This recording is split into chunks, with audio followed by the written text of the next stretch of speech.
It feels like we're being a little negative here, but, we got to get into it.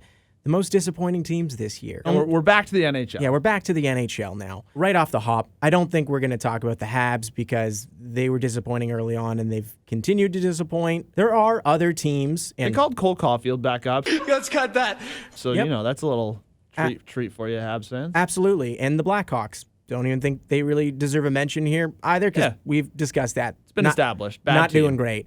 But there are other teams who you thought, maybe they didn't have such a great start, but they're going to bounce back. By the way, I never typically rock any sort of sports here other than the Jets. No, but I've seen you wearing Leaf stuff. I found this at... Okay. You definitely have. Okay. Multiple times. There's a purpose behind it. Look, that's not my son. Not that I like You them. like them. Haha. The purpose is you're showing support. Retroheads in Kensington Market, just saying, it is a great store. A great store. Great store. Wait, whoa. Are Retroheads box office? After I got this for $20, you better believe it's box office. $20? $20 for this. 20? In the chat, I thought you said 60. Yo, Z's No, dude. Man, Why didn't I get this Jeff? That's Box office. I got this Jeff Skinner jersey, $100. I thought that was a good price. That's legit. Luca didn't sell this to me. I got this from a legit place. So, Luca, who's a team to you that unfortunately is kind of disappointed this season? I'm going to go with the New York Islanders. Traitor. This one's a tough one because they're really hurt. Super hurt. They're super hurt. COVID and injuries. Their top two defensemen are hurt, and Josh Bailey and Anders Lee, which are two of their better offensive players, are hurt. But there's just a lot of things wrong with this team. They don't score a lot of goals. They've finished in the bottom third of the league in goals every year since Barry Trotz has been there. This year, they've got the fewest goals for, but for the first time, it seems like the trend as far as goals against is going, it's over 3, which has never happened in the Barry Trotz era. And obviously a lot of that is due to injuries, but they don't have a lot of cap space right now. Brock Nelson is having a great year, but $6 million for 3 seasons after this. Kyle Palmieri, 30 years old. 3 seasons after this. Pajot, 29. $5 million for the next 4 after this. Cal Clutterbuck's making $3.5, and you didn't protect Jordan Everly.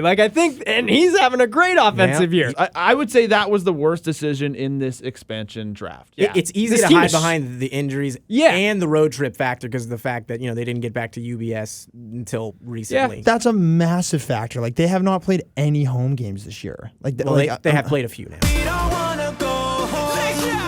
A couple. I would imagine it must be so tough starting your season off with a road trip like that. Absolutely. It's probably exhausting. The Metro is just, again, maybe at the top end it is really good, and the Rangers, we'll see how long they can last on that ride, but they have a lot of ground to make up. I think they'll return to form where they'll be the Islanders of old. I just don't know if this stretch is so bad that they won't be able to do enough to make it into the playoffs. And I only say that because their division is so good. Especially for a team whose identity is playing low-scoring games and not scoring a lot of goals. And you alluded to it earlier, but man, it's tough looking at that top line. Matthew Barzal, Zach Parise, and Richard Panik. Injuries, I think they'll be fine. But, Injuries, there would be different people on that line. There's a lot of things that have gone wrong for them that are kind of out of their control. They still have a shot. I think they'll probably be either right out of the playoffs or just in by the end of this. But man, not a good start. All right, Jesse, who's a team that's, again, unfortunately disappointed a little bit in your mind this year? The team I'm going to go with is the Vancouver Canucks. They don't really have excuses. They've got talent all over that roster. Their defense obviously isn't great, but could be playing better for sure. Demko has been... he's been all right. His stats have been okay, but... I think he's played better than his stats. Better than his stats because it's a bad team. Having watched a couple of games against the Avalanche, he plays out of his mind, and just the chances they're giving up, they leave him out to dry. It's on the forwards, okay? JT Miller and Connor Garland have been bright spots, but the fact that Peterson, he's just been very underwhelming. Brock Besser has been very underwhelming. Should arguably be their best goal scorer. They're 28th in the league right now in goals per game. That should not be happening with that amount of talent on the squad. No excuses. People have been talking about making a coaching change, a managing change. At what point do you just say, it's on the players here? It's funny because there's so much negativity around that team right now. They are just like their fans are livid. The content they liked the most was how creative someone was with getting a fire Jim Benning sign. And that was funny. You could probably fire the coach. It's not like Pittsburgh or something where like their underlying numbers are still good. Nothing about them really says they're going to be good. All you'd really have is just knowing that those players are good and that ideally they would play better than this. 100%. And sometimes teams just need a change, a bit of a change. The Pacific is just crazy this year in the fact of the Canucks were our lock, no? For number 2 or 3? We had them at 3. But the one thing I will say. Oh, sorry. Yeah, you're right. It was Vegas, and then we had Oilers, and then I think Vegas all of us had Oilers Canucks. Were the locks. Yeah, all of us had Canucks. And so it's weird because the Flames have kind of replaced the Canucks Absolutely replaced them, and will remain that way. Do you think this is a lost season? There has to be a lost season without the Pacific is. No? They won't guess make so. the playoffs. Is anyone here Probably saying not, they make the no. playoffs? My whole thing Unless is they fire their coach and just go on a crazy run. Even if they fire their coach today, whatever happens, maybe it happens while we're recording this. Do any of you have any faith in any scenario that they make the playoffs? they have talent. I mean, they could. Is I that don't a think yes? it's out of the. I don't. I'll It's say impossible to. It's so hard to predict. What, that they will or that they No, can? not they will. They could. Not that Yeah, they they will. could. They could. They have the could. talent Yeah. to, for sure. I don't think anyone argues that. But I guess, what do you do with this team going forward? If I'm being honest, I'd fire the GM and coach. It's a little too negative right now in my mind. I know I do actually think that they had a decent offseason. Like, again, I love Connor Garland. He's been one of the guys that's been a great acquisition, and I think everybody's been pretty surprised at how good Ekman Larsson's been. One problem, by the way, because I know we were kind of thinking this even when we said that, yes, it's complimentary to say that it's a good trade, but it's a good trade because it was covering over a mistake he'd made in the past. Yes. That's why it was a good trade. And yes, you got out of your mistake, but are you really, going to Improving the team that much? Are you really going to give a thumbs up, or are you really improving your team that much? I think the bottom line is that this team's best players are just not playing well enough. Your best players have got to be your best players, and they're not scoring. Vancouver's advantage is that they're strong up front, and their offense is killing them. This is a team that's supposed to be weak defensively but can win games with offense, and they're not doing that. That was what we said at the beginning of the year, right? We were like, man, forward group is just like nasty. Elite. Like I'd consider them one of the best forward groups in the league. It just hasn't been there. Do you look at one of these top guys that you have, a la Brock Besser, and he is an RFA next year? Do you look at him and decide to trade him? Personally, no. I wouldn't either, but I guess my question is, are any of these guys that Jesse identified that are like, these guys are supposed to be good goal scorers? Do you give up on any of them, or do you run this back a year and hope that the talent that you see and that we've seen flashes of just comes to fruition? For the Besser one, I don't trade him because I personally just think you should never trade people like that at their absolute lowest. If we get into the rest of the season and it's not good, and then next year, if the same problems are having, you don't have a lot of wiggle room to make moves. I don't think they have to make a ton of moves, honestly. We're talking about the roster. Part of the reason we were saying their defense aren't that good is because and I know, Jesse, you probably believed him a little more, was that Ekman Larsson wasn't he hadn't been playing to his potential in the past couple of years, but clearly he's had a good start to the season. If he keeps that up, and then your other guys return to form, and you have Connor Garland in there as depth, I think you swap out some of the moves that they made in the depth positions of like Tucker Poolman and you can replace. Contract was nuts. Yeah. Let me ask you guys something. How much is Brock Besser going to make on his next deal? He's at 5.875 right now. More. 55 points in 62 games, 56 and 69, 45 and 57, 49 and 56. If Besser can get kind of back to that pace, I think he's going to ask for at least 6.5 and will actually probably want 7 a year. And I think the Canucks will bite on that. I'll go quickly through the one last team that I thought was pretty disappointing this year is the Kraken. Which, again, I didn't pick them to make the playoffs, but I did not expect them to be a bottom feeder. It's pretty much Grubauer, which tough contract if that keeps up. And I know he's bounced back a little bit, but part of that disappointment, at least the feeling of it, also feels, as much as we were throwing it out no way there's another Vegas, no way, right? I think people were hoping that a positive story was going to emerge out of there as far as where they were in the standings and how fun the games would be. And their division wasn't that good. Yeah, and it just kind of just turned around where it's no, the Pacific's really fun to watch, and you guys are not part They're of that. not part of it. I don't like the Kraken. There's just nothing exciting about them. Honestly, just there's no appeal to Seattle right now. There should be way more appeal. They're the NHL's newest team. Speaking of appeal, though, where they might be appealing, and it's at the trade deadline, because they might have some pieces to move around where, they could really start building for the future out of that. And if we're going to discuss trades, who are some teams who they don't even have to be doing poorly, not necessarily disappointing? Maybe it's someone like a Calgary, someone who's flying high. Who's a team that you guys are looking at where it's like they should be looking to make a trade? This one was tough. Like, you look at a lot of teams, and it's a lot of the usual suspects that you probably say, like, I don't know, like, Colorado's got to make a trade. Like Joe Sakic always does. Like, you could say those top teams. I look at the Boston Bruins right now and where they kind of are in the standings, and I mean, they've played all of one game, so it's hard to look at them. What the hell's going on with their schedule? Yeah, they just take like weeks off. Yeah. but outside of Pasternak, Bergeron, and Marchand, like, kind of rough sledding depth piece-wise, and How dare you say that about my boy Craig Smith? dude, Don't get me started. he's got one Do goal, not one get me assist in started. 10 games. Corin's favorite player. That's not good. That ain't good.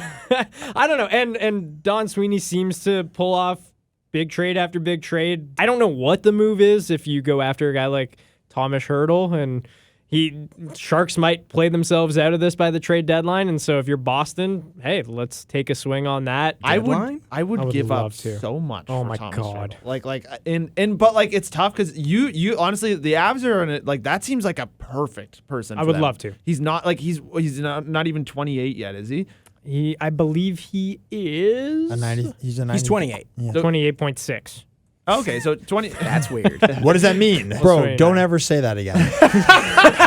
Hey, it's on Sport Rack, okay? That helps. This guy just took offense to that, of How how was age that? was measured. So right now I'm Bro. 28.10 years old. Bro, don't ever say that again. Never. so mad. Never. Luca, did we actually just agree on something? Wow. Because Don't know if that's my possible. team is the Bruins, but I'm I'm on the same page as you, but for different reasons. This team is hitting the end of its prime. Can I hit one thing on that? That like I just want to. It's a quick thing about their prime, and that it feels like all the time we reference that tweet that somebody threw out there that was like basically says like, oh man, Boston could get what was it, Barzal, Connor, and Shillington Yeah. here, and like Shillington was always the one guy that was like not really completing that tweet where it was like, Yeah. yeah, like he's like a decent prospect. Who knows what he could be though? So like. And now. Add to the list.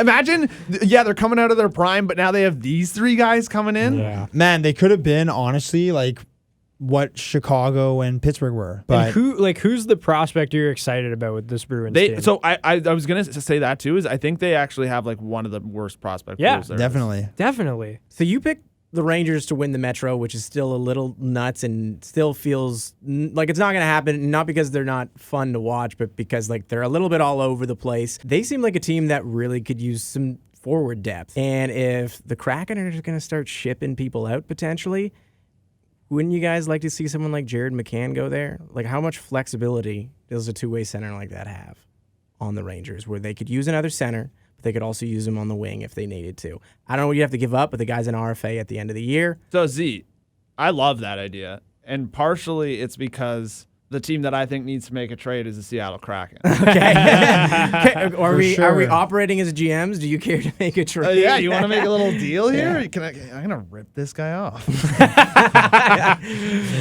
Giordano. Man, if I was Seattle, I'd be looking to keep McCann probably, but Okay, fair. just because like. Young enough that you'd want to build. Yeah, potentially, but at the same time, my thing is they should embrace the tank. We talked about them being a directionless team, and they just Seattle? yeah, Absolutely. But and they the one should just sell right now. They're already near the bottom. They're already not going to get the same headlines that you might have hoped coming into the season. Because like even if you storm back and maybe get in a playoff spot, you're probably just going to get dummied. And then so go get Shane Wright. Go get him. Like, and then honestly, there is like from what we've seen in the past couple of years of drafts, this is the best crop for the next 2 years. If you can get Shane Wright, and next year they got Bedard or Mishkov that they could grab at 1 or 2. let's not forget they've got Matty Beniers too. Beniers, like he could even like again when we look back at that being it was one of the most random drafts ever because you just didn't really know what they did in their draft year. Like, who knows? He could be considered like the top prospect in that draft at some point. So like, I think you just embrace the rebuild and just start dumping people. Hey, and you know what? The Fanatics.com, I'm pretty sure they got that jersey insurance. So The tough thing for them is the guys that like you'd realistically probably want to trade are going to be a little harder to trade because it's guys like you look at Jordan Eberle, who would be like a pretty sweet trade deadline pickup for any team. Still got 5.5 for the next 2 years. And I'm not saying that's a lot of money for him, but I'm just saying like it's always hard for people to maneuver with that amount of money. Why doesn't Seattle just retain a little salary? That's brilliant. I love it. Love it. They still got to hit the floor though. Let's remember they got to hit the cap floor. Yeah. So just eat a bunch of salary from all these deals and just start dumping Collect. Become the Arizona Coyotes. I know they're doing it perfectly. They don't get enough credit for. You want to talk teams that are not disappointing? The Arizona Coyotes. They don't even spend money on their lights. You're tanking perfectly. They just don't spend money at all. Yeah, like by the way, like genuinely from watching like any like Arizona games, it hurts my eyes with how blue their ice is. Has anyone else watched? Yeah. Isn't that crazy? Yeah. How is that allowed? Like, Like I say how bad their team is, but yeah, blue ice. It's better to keep the lights off. the lights at Canton. Better to keep them off. Good point. Good point. The lights at Canlan, much better. Yes. Shout out Canlan Shout Ice out Sports. We Canlan. love you guys. Also, if you like this, check it out in the audio version too, because we this is actually a podcast. We take clips of it that we think are the best for YouTube, and we give them to YouTube. Did you tell them to like the video? And like the damn video, and we'll make more podcasts. It means we make more.